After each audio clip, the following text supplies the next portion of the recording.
احمده ونصلي على رسوله الكريم اما بعد فاعوذ بالله من الشيطان الرجيم بسم الله الرحمن الرحيم رب اشرح لي صدري ويسر لي امري واحلل عقدة من لساني يفقهوا قولي۔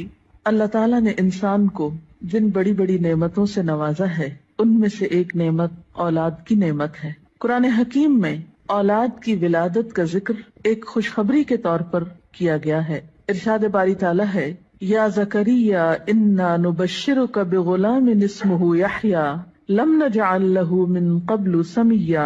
اے زکریا، ہم تجھے ایک بچے کی خوشخبری دیتے ہیں جس کا نام یحییٰ ہے، ہم نے اس سے پہلے اس کا ہم نام کبھی کسی کو نہیں کیا۔ تو گویا اولاد کا دنیا میں آنا انسان کے لیے ایک خوشخبری کی حیثیت رکھتا ہے۔ ایک اور جگہ پر اولاد کو دنیاوی زندگی کی رونق اور زینت کہا گیا ہے۔ ارشاد باری تعالیٰ ہے، المال والبنون زینت الحیات الدنیا، مال اور بیٹے دنیاوی زندگی کی زینت ہیں۔ اسی طرح انسان کے لیے اولاد ایک مددگار اور ایک بہترین غمخوار کی حیثیت بھی رکھتی ہے۔ اولاد سے انسان کی بہت سی توقعات بھی وابستہ ہوتی ہیں، لیکن اولاد والدین پر سب سے بڑا حق جو رکھتی ہے وہ تربیت کا حق ہے۔ اس لیے والدین کو اس معاملے میں اپنی ذمہ داری کا ثبوت دینا چاہیے، اور قیامت کے دن اس کے بارے میں ان سے سوال بھی ہوگا۔ قرآن پاک میں اللہ سبحانہ وتعالیٰ فرماتے ہیں، یا ایھا الذین آمنوا قوا انفسکم واہلیکم نارا، اے لوگو جو ایمان لائے ہو اپنے آپ کو اور اپنے گھر والوں کو آگ سے بچاؤ۔ گویا والدین کی ذمہ داری میں صرف یہی شامل نہیں کہ وہ بچوں کو تعلیم دیں یا ان کے کھانے پینے کا بندوبست کریں، بلکہ ان کی ذمہ داری میں سے ایک اہم ذمہ داری یہ ہے کہ وہ ان کی اچھی تربیت کریں اور انہیں آخرت کے بھیانک انجام سے محفوظ کریں، آگ سے بچائیں۔ ایک حدیث میں بھی آتا ہے، آپ صلی اللہ علیہ وسلم نے فرمایا، کلکم راع وکلکم مسئول عن رعیتہ، تم میں سے ہر شخص نگران ہے اور ہر ایک سے اس کی رعایا کے بارے میں، ماتحتوں کے بارے میں سوال کیا جائے گا۔ فالمرأۃ راعیۃ فی بیت زوجہا، اور عورت اپنے شوہر کے گھر میں نگران ہے، یعنی صرف باپ سے نہیں ماں سے بھی پوچھا جائے گا کہ اس نے اپنے بچوں کی تربیت کیسے کی۔ اس لیے ہم دیکھتے ہیں کہ انبیاء علیہم السلام اپنی اولاد کے بارے میں ہمیشہ فکر مند رہے۔ حضرت ابراہیم علیہ السلام اپنے ساتھ اپنی اولاد کے لیے بھی دعائیں مانگتے ہیں، رب اجعلنی مقیم الصلاۃ ومن ذریتی، اے اللہ مجھے نماز قائم کرنے والا بنا اور میری اولاد میں سے بھی۔ حضرت یعقوب علیہ السلام کے بارے میں آتا ہے کہ جب انہیں موت آئی تو اس وقت انہوں نے اپنے بچوں کو بلا کر کچھ پوچھا۔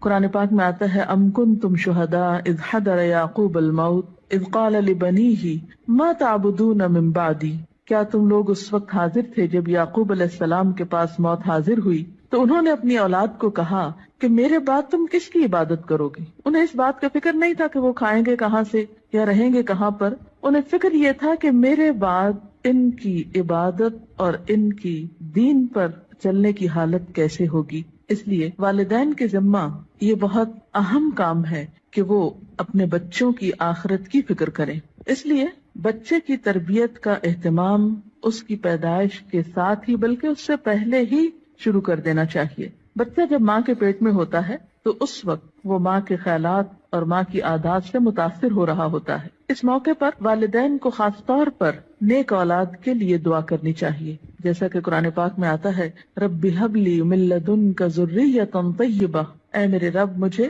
اپنے پاس سے پاکیزہ اولاد عطا کر۔ پھر اسی طرح بچے کی پیدائش پر خواہ وہ لڑکی ہو یا لڑکا، خوشی کا اظہار کرنا چاہیے، اللہ تعالیٰ کا شکر ادا کرنا چاہیے، اس نعمت کو اچھی طرح قبول کرنا چاہیے تاکہ پھر اس کی صحیح طور پر قدردانی ہو سکے۔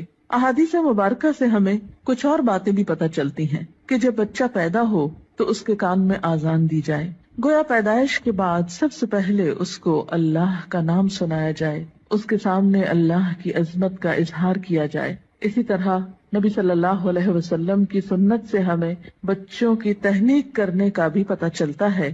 تہنیک سے مراد یہ ہے کہ کھجور چبا کر بچے کے تالو پر لگائی جائے، کیونکہ بچہ سب سے پہلی خوراک جو اپنے منہ میں لے کر جاتا ہے اس میں بھی خوراک دینے والے کی شخصیت اور عادات کے اثرات منتقل ہوتے ہیں۔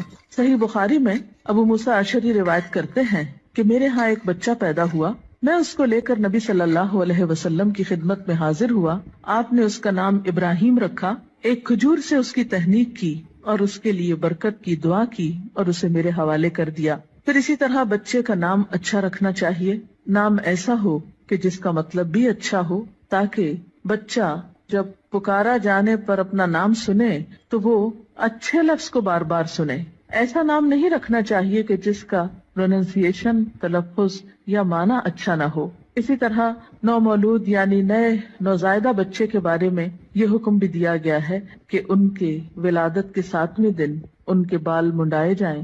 بعض حکماء نے اس کی یا اطباء نے اس کی حکمت یہ بیان کی ہے کہ سر مڑنے سے سر کے مسامات کھلتے ہیں، نگاہ، سماعت اور سونگنے کی قوت کو فائدہ پہنچتا ہے. اسی طرح سنت میں ہمیں بچوں کا عقیقہ کرنے کے بارے میں بھی تعلیمات ملتی ہیں. عقیقہ کرنے میں ایک حکمت یہ ہے کہ انسان اپنے رشتہ داروں کو، غریبوں کو، ہمسایوں کو اس خوشی میں شریک کرتا ہے.